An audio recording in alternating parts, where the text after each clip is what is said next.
आम्ही सर्व महाविकास आघाडीच्या वतीनं पंचायत समिती समोर आंदोलन करत आहोत। आंदोलन करण्याचा जो मुख्य उद्देश आहे, पंचायत समितीमध्ये शेतकऱ्याला विहीर मंजूर करण्यासाठी पैसे घेतले जातात, गोटा मंजूर करण्यासाठी पैसे घेतले जातात। या ठिकाणी शेतकऱ्यासाठी विहीर मंजूर करण्यासाठी जे इथे यादी आहे आमच्याकडं, या यादीवरती एकाच तारखेमध्ये अनेक गावचे प्रस्ताव दाखल करण्यात आलेले आहे। परंतु ज्या ज्या लोकांनी यांना पैसे जमा करून दिले त्या लोकांचे विहिरी गोटे मंजूर झाले आणि ज्या लोकांनी यांना पैसे दिले नाहीत त्या लोकांचे विहिरी आणि गोटे मंजूर केले गेले। त्यामुळं असा दुजाभाव का केला जातो?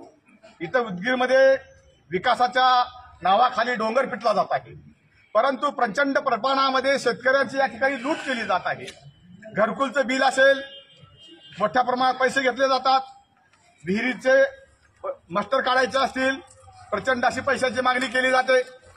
त्यामुळं आम्ही सर्व महाविकास आघाडीचे लोक या ठिकाणी येऊन या ठिकाणी याच्यासाठी आंदोलन करत आहोत।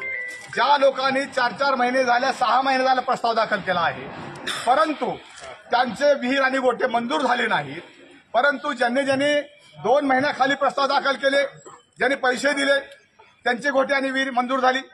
त्यामुळं सिरियल कशामुळे तोडलं गेलं, अशा पद्धतीचा दुजाभाव का केला गेला याची चौकशी व्हावी आणि संबंधितावरील जो दोषी असतील त्यांच्यावरती योग्य ते कारवाई करावी, यासाठी मी या ठिकाणी आंदोलन करतो। शेतकरी हा साधा बोळा आहे। एका गावचं तुम्हाला साधं उदाहरण सांगतो। वायगावमध्ये शेतकऱ्याला विहिरीचं जाऊन मार्कआउट हे इंजिनियरनं दिला, परंतु त्याचा इथं प्रस्ताव दाखल आहे, त्याला वर्कआउट नाही। त्या शेतकऱ्यांनी त्या इंजिनियरच्या दिलेल्या मार्कआउटमुळे विहीर काढली, विहिरीला कडं पण टाकलं, आजपर्यंत त्याची विहीरच मंजूर झाली नाही। अशा पद्धतीने अधिकारी जर पैसे घेऊन जाऊन मार्कआउट देत असतील आणि शेतकऱ्यांची प्रचंड अशी पिळवणूक करत असतील, त्या शेतकऱ्याचे असे 7 ते 8 शेतकरी आहेत की त्यांच्या शेतामध्ये इंजिनियरने जाऊन मार्कआउट दिलंय, परंतु त्याचं एकही रुपयाचं मास्टर निघाले। जेव्हा आम्ही खोलात जाऊन चौकशी केली तेव्हा त्याची ही विहीरच मंजूर नाही। त्या गावच्या ग्रामसेवकांनी आणि त्या ठिकाणच्या अधिकाऱ्यांनी 30-30 हजार रुपये एका शेतकऱ्याकडून घेतले आणि त्यांना विहिरीचं मार्कआउट दिलं। मग तुम्ही पैसे घेऊन मार्कआउट दिला असाल आणि त्यांची विहीर कंप्लीट झाली असेल, त्या शेतकऱ्यावरती प्रचंड अन्याय आहे, त्याच्यामध्ये दोषी जे कोणी असतील त्या अधिकाऱ्यांना निलंबित केलं गेलं पाहिजे। परंतु तसं न करता या पंचायत समितीच्या अधिकाऱ्यांनी वरिष्ठांनी त्या फक्त इंजिनियरची त्या ठिकाणी बदली केली आहे। त्यामुळं आम्हाला असा संशय आहे की पंचायत समितीचे वरिष्ठ अधिकारी याच्यामध्ये सामील आहेत का?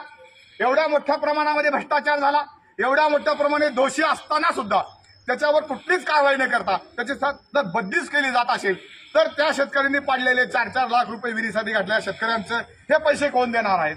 त्याची जबाबदारी कोण घेणार आहे? यासाठी आम्ही या ठिकाणी आंदोलन करत आहोत। तर मी या माध्यमातून प्रशासनाला विनंती करणार आहे की उदगीर पंचायत समितीमध्ये गोट्यासाठी पैसे घेतले जातात, विहिरीसाठी पैसे घेतले जातात, घरकुलाच्या बिलासाठी पैसे घेतले जातात, विहिरीच्या बिलासाठी पैसे घेतले जातात, गोट्याचे बिल काढायला पैसे घेतला जातात। शेतकऱ्याकडून ही शासनाने शेतकऱ्याला म्हणजे बळकट करण्यासाठी, शेतकऱ्यांना कुठेतरी आधार देण्यासाठी ही योजना दिलेल्या आहेत, परंतु हे जर अधिकारी पंचायत समितीमध्ये लोकांकडून जर पैसे घेऊन जर काम करणार असतील, शेतकऱ्याची एवढ्या प्रचंड प्रमाणात जर लूट करणार असतील, तर हे प्रशासन या ठिकाणी गप्प का आहे? या ठिकाणचे मंत्री गप्प का आहेत? आम्हाला हा प्रश्न पडलाय की या पंचायत समितीमधून जमा झालेला पैसा कुणाच्या खिशामध्ये जातोय, याच्यामध्ये कोण कोण दोषी नाहीत, याची चौकशी का होत नाही? यामुळं हे आंदोलन आम्ही या ठिकाणी करत आहोत की या ठिकाणी प्रशासनाने, सरकारमधल्या अधिकाऱ्यांनी, पंचायत समितीच्या वरिष्ठ अधिकाऱ्यांनी, ज्यांचं या पंचायत समितीवरती नियंत्रण आहे, त्या सर्वांनी याची दखल घेतली पाहिजे आणि हे आंदोलन शेतकऱ्याचं आंदोलन आहे, याची संपूर्ण चौकशी झाली पाहिजे आणि प्रस्ताव आल्यानंतर किती दिवसामध्ये त्याला वर्कआउट दिले जातात नियम ठरला पाहिजे। 6-6 महिने, 1-1 वर्ष जर शेतकऱ्यांना वर्कआउट दिली जात नसेल, शेतकऱ्यांकडून पैसे घेतल्याशिवाय जर मंजूर केले जात नसेल, बिलं काढण्यासाठी जर प्रचंड प्रमाणात पैसे घेतले जात असतील, ही शेतकऱ्याची होणारी लीट तात्काळ थांबली पाहिजे आणि तात्काळ ज्यांचे या ठिकाणी पंचायत समितीने प्रस्ताव दाखल आहेत गोट्यासाठी, विहिरीसाठी, ते तात्काळ 3 दिवसाच्या आत सर्वच्या सर्व प्रस्ताव मंजूर झाले पाहिजेत आणि प्रत्येकांच्या शेतकऱ्यांच्या घरापर्यंत वर्कआउट गेली पाहिजे आणि प्रत्येक गावामध्ये ग्रामसेवकामार्फत जे पैसे जमा करण्याचा धंदा चालू आहे तो तात्काळ बंद झाला पाहिजे आणि या अधिकाऱ्यांनी स्पष्ट पेपरला जाहिरात देऊन सांगितलं पाहिजे की पंचायत समितीकडून गोट्यासाठी आणि विहिरीसाठी जो कोणी अधिकारी पैसे मागत असेल त्याचे तात्काळ नावं कळवावीत आणि त्यांच्यावरती योग्य कारवाई आम्ही करू अशा पद्धतीचं या ठिकाणच्या व्हिडिओने आम्हाला आश्वासन दिलं पाहिजे यासाठी आम्ही आंदोलन करतो। जोपर्यंत हे आंदोलन व्हिडिओ आम्हाला लिखित देणार नाही जेवढे प्रस्ताव आहेत ते 3 दिवसाच्या आत मंजूर करून देतो। विहिरीचे गोट्याचे घरकुलाचे ज्यांचे बिलं पेंडिंग आहेत रस्त्यांची ज्यांची बिलं निघालेली आहेत हे सर्व 3 दिवसाच्या आत देतो पण जोपर्यंत लिखित देणार नाही तोपर्यंत आम्ही या पंचायत समितीच्या समोरून हटणार नाही एवढं त्या प्रसंगी सांगतो आणि सांगतो। धन्यवाद।